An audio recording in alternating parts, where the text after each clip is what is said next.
जान लो कि दुनिया की ज़िंदगी सिर्फ खेल, तमाशा, ज़ीनत, आपस में फ़ख्र करना और माल और औलाद में एक दूसरे से बढ़ने की कोशिश है।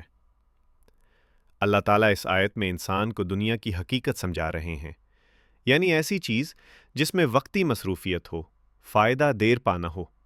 जैसे बच्चे खेलते हैं, खुश हो जाते हैं, मगर खेल ख़त्म होते ही सब ख़त्म। दुनिया की बहुत सी मसरूफ़ियात ऐसी ही हैं, वक्ती खुशी मगर अंजाम कुछ नहीं। वो चीज़ जो इंसान को असल मकसद अल्लाह की इबादत और आखिरत से गाफिल कर दे। इंसान माल, शोहरत, मोबाइल, सोशल मीडिया में लग कर असल मकसद भूल जाता है। ज़ाहिरी चमक दमक, कपड़े, गाड़ियाँ, घर, हुस्न, लाइफस्टाइल, ये सब देखने में खूबसूरत हैं मगर हमेशा रहने वाले नहीं।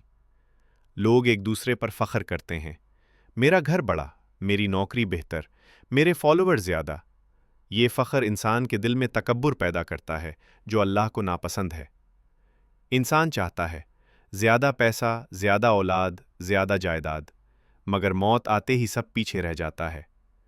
अल्लाह ये नहीं कह रहे कि दुनिया हराम है, बल्कि ये समझा रहे हैं कि दुनिया असल मंजिल नहीं, बल्कि एक आर्जी इम्तिहान है।